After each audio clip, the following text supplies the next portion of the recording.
시청자 여러분 안녕하십니까? 한 주간의 주요 뉴스를 정리해드리는 채널K 뉴스 브리핑입니다. 첫 회기를 시작한 미 연방 하원은 다카 수혜자 구제 법안 처리를 놓고 힘겨루기에 나서고 있습니다. 트럼프 대통령은 국경 장벽 건설 예산과 가족 초청 연쇄 이민 방지, 추첨 영주권 폐지가 포함되지 않는 다카 구제 법안에는 서명하지 않을 것이라고 강조한 바 있고, 민주당 의회 지도부는 트럼프 대통령이 협상을 또다시 위기로 몰고 가고 있다며 국경 장벽 건설이 포함된 정부 예산안은 지지하지 않을 것이라고 맞서고 있습니다. 이런 가운데 샌프란시스코 연방법원이 도널드 트럼프 행정부의 불법 체류 청소년 추방 유예 다카 프로그램 폐지에 제동을 걸었습니다. 트럼프 대통령과 백악관은 강하게 반발했습니다. 지한샘 기자가 보도합니다. 샌프란시스코 연방법원 윌리엄 멜섭 연방판사가 트럼프 행정부의 단계적 다카 폐지 결정을 일시적으로 금지하는 예비 명령을 내렸습니다. 엘섭 판사는 다카 폐지에 대한 소송이 진행되고 있는 만큼 소송이 끝날 때까지는 프로그램이 유지돼야 한다고 설명하고, 법원의 금지 명령이 없을 경우 돌이킬 수 없이 피해를 입는 사람이 생길 수 있다고 지적했습니다. 이번 법원의 명령은 전국적인 효력을 가지게 됩니다. 약 69만 명의 이민자들이 일시적으로나마 다카 프로그램의 보호를 받을 수 있게 됩니다. 트럼프 대통령과 백악관이 강력하게 반발하고 나섰습니다. 트럼프 대통령은 트윗을 통해 법원의 결정을 비난했고, 백악관 대변인도 터무니없는 판결이라는 성명을 발표했습니다. 한편 트럼프 대통령은 어제 민주공화 양당 의회 지도부를 백악관으로 초청해 이민정책 관련 회의를 열고 공화당 강경파가 반대하는 포괄적 이민 개혁에 대한 수용 의사를 밝혔습니다. 의회 지도부는 드리머 구제, 국경 장벽 건설, 가족 이민 개혁, 추첨 영주권 프로그램 변경 등 4가지 사안을 포함시켜 오는 3월 5일 이전에 통과시키는데 원칙적으로 합의했다고 밝혔습니다. 채널K 뉴스 지한샘입니다.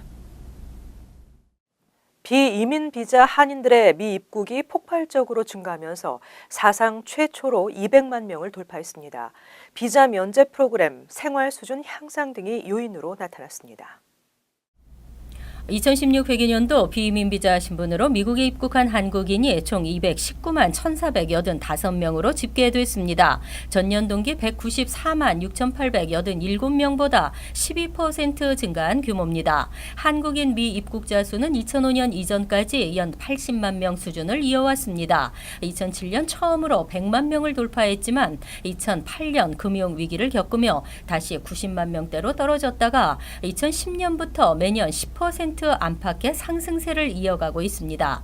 2013년 이후로는 4년 연속 역대 최대치를 경신하면서 드디어 200만 명을 넘어선 것입니다. 전문가들이 분석한 주요 요인으로 한미 비자 면제 프로그램, 한국인의 생활 수준 향상 등이 꼽혔습니다. 실제 비자 면제 프로그램을 통해 미국을 찾은 한국인은 모두 186만 2,434명으로 전년도 대비 19.2%가량 증가했습니다. 또 이 같은 규모는 해당 기간 전체 방문자의 85%에 달하는 수치입니다.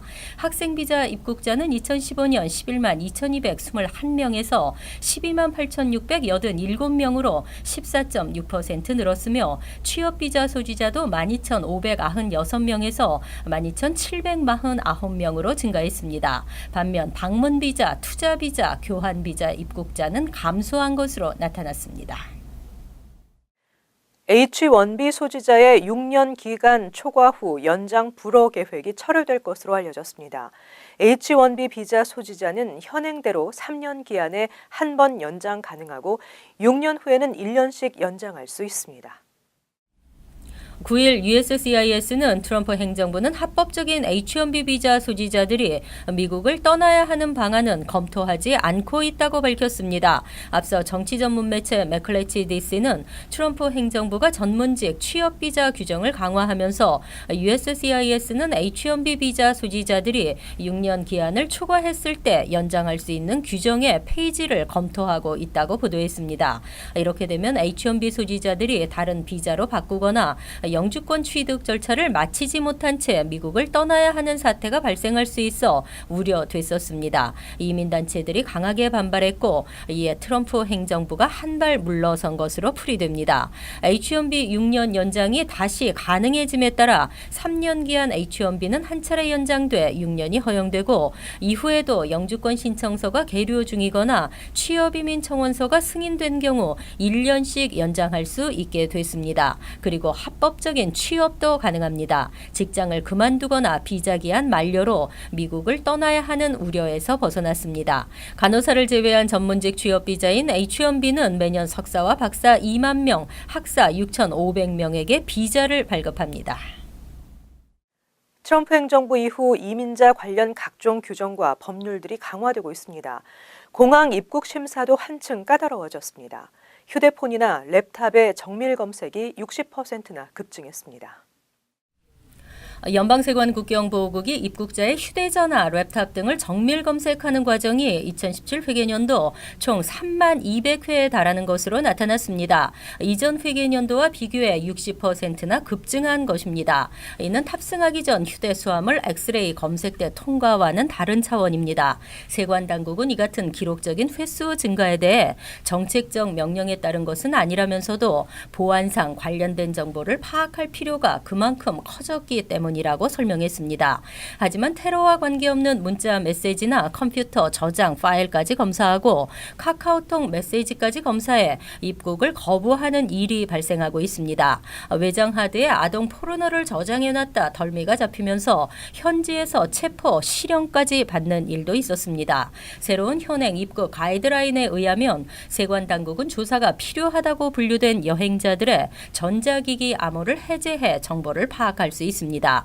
전자기기 검색은 기본 조사이고 의심스러운 첩보가 제기된 여행자라면 정밀 검색이 시행되고 있습니다. 론 와이든 민주당 상원 의원은 개인의 전자기기에서 사진, 메시지, 브라우징 히스토리 등을 일일이 뒤지는 것은 극도의 침해 행위가 될 수 있으며 영장을 필요로 한다고 지적했습니다. 연방 국무부는 국가별 4단계 해외 여행 위험 경보 시스템을 가동했습니다. 자국민들의 안전을 도모하기 위해서입니다. 10일 CNN, AFP 통신 등에 의하면 국무부는 자국민의 해외 여행과 관련해 국가별 위험 수위를 알려주는 새로운 시스템을 가동하기 시작했습니다. 자국민에게 국가별 위험을 알려 안전을 도모하기 위한 것입니다. 이 시스템은 나라별로 위험 수위가 약한 1단계에서 여행하지 말아야 할 4단계로 구분했습니다. 우선 최상위 1단계는 통상적인 예방만 하면 되고 2단계는 주의를 더 기울여야 하며 여행하는 것을 재고해야 하는 3단계, 여행하면 안 되는 4단계까지입니다. 4단계 국가에는 북한을 포함 아프가니스탄, 중앙아프리카 공화국, 이란과 이라크, 리비아, 시리아, 예멘 등 11개국이 지정됐습니다. 예상외로 영국과 독일, 프랑스, 벨기에 등이 2단계로 지정되면서 국무부는 최근 서유럽 국가들을 대상으로 한 IS 테러 공격을 이유로 들었습니다. 하지만 민주 콩고 공화국도 2단계로 분류되면서 기준의 모호함이 지적되기도 했습니다. 치안이 불안한 멕시코도 2단계에 포함됐습니다. 쿠바를 4단계에서 3단계로 격상한 것도 의문이라는 반응이 나왔습니다. 오바마 케어 폐지가 현실화되고 있습니다. 최근 발표된 단체 건강보험 개선안에 따르면 오바마 케어에 젊은 층이 대거 이탈하고 보험료가 올라가면서 오바마 케어가 폐지 수준을 밟을 것으로 보입니다.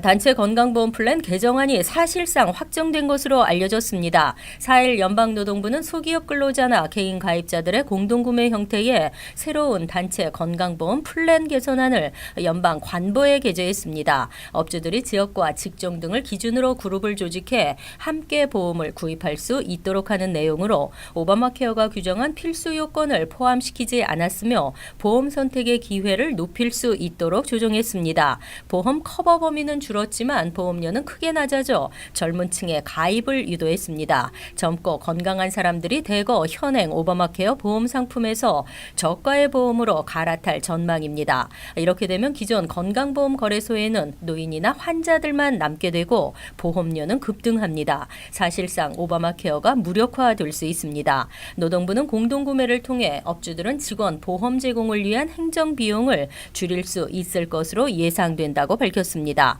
이와 함께 지난해 10월 트럼프 대통령이 행정명령을 통해 연방기관에 지시한 규정 개선안도 곧 연방 관보에 게재될 전망입니다. 트럼프 대통령의 1호 공약이었던 오바마 케어 페이지가 우회의 경로를 통해 실현되고 있습니다.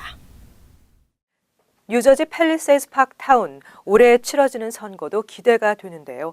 타운에서 시의원으로 활동하고 있는 크리스 정 의원이 시장직에 도전을 선언했습니다. 정 의원은 주민의 목소리에 귀 기울이는 시장이 되겠다며 출마 각오를 밝혔습니다. 보도에 지한샘 기자입니다.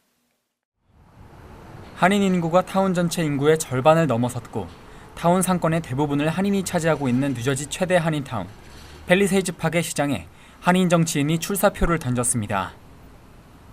현재 시의원으로 활동하고 있는 크리스 정 의원은 오는 6월 치러지는 예비선거에 시장 후보로 출마하겠다고 밝혔습니다. 따라서 민주당 예비선거에서 제임스 로튼도 현 시장과의 경합을 벌여야 합니다. 크리스 정 의원은 그간 펠팍 주민들의 요구가 제대로 반영되지 않는 등 타운 발전에 어려움이 많았다며 팰리세이드 파크 주민들의 목소리에 귀를 기울이고 의견을 존중하는 시장이 되겠다고 말했습니다. 팰리세이드 파크의 발전을 위해서는 새로운 아이디어와 새로운 리더십이 필요하다고 생각이 됐고 이제 앞으로 주민들과 더 가까이 주민들과 같이 합심해서 더욱더 좋은 타운을 만들기 위해서는 이런 트랜지션이 필요해서 제가 출마를 결심하게 됐습니다. 크리스 정 의원은 펠팍 상권 활성화와 주차 문제 해결, 지역 인프라 개선과 교육 발전 등을 주요 공약으로 내세워 팰리세이드 파크 주민들의 지지를 이끌어낼 계획입니다. 정 의원은 지난 2009년부터 2013년까지 팰리세이드 파크 교육위원으로 활동했고 2014년부터는 시의원을 역임하고 있습니다. 크리스 정 의원은 2월 초부터 선거 캠페인을 본격적으로 시작할 계획입니다. 채널 K 뉴스 지한샘입니다. 뉴욕과 뉴저지 지역에서 활동하는 국악인들이 새로운 단체를 만들었습니다. 미 주류 사회에 한국의 국악을 알리고 한인 2세들에게 한인의 정체성을 심어주는 데 앞장서겠다고 밝혔습니다. 지한샘 기자가 전해드립니다.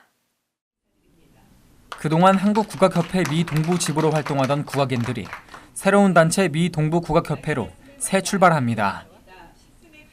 미 동부 국악협회는 무용분과, 창악분과, 민요분과 등 5개 분과 25명의 정회원으로 구성되어 있습니다.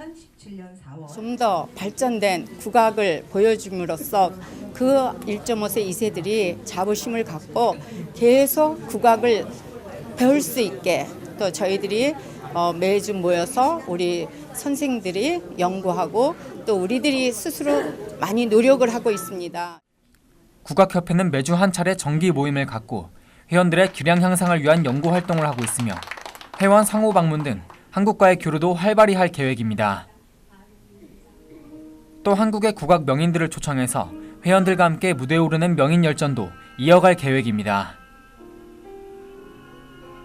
어제 열린 설립총회에는 오승재 뉴욕 한국문화원장, 유재봉 전 퀸즈 한인회장, 이경아 국악협회 고문 등이 참석해 협회 발전을 기원했습니다. 채널 K 뉴스 지한샘입니다. 한국 병역법에 의한 국외 여행 허가 신청 마감일이 15일로 다가왔습니다. 한국 국적을 가지고 있는 1993년생 병역 미필자들은 해외 체류 기간 연장을 위한 국외 여행 허가 신청을 해야 합니다. 미국에 체류 중인 한국 국적의 유학생이나 영주권자 등 재외 국민 가운데 올해 25세가 되는 사람이 해당됩니다. 자세한 문의는 한국영사관에 하시면 됩니다. 이상으로 채널 K 뉴스 브리핑을 마칩니다. 시청해주신 여러분 고맙습니다.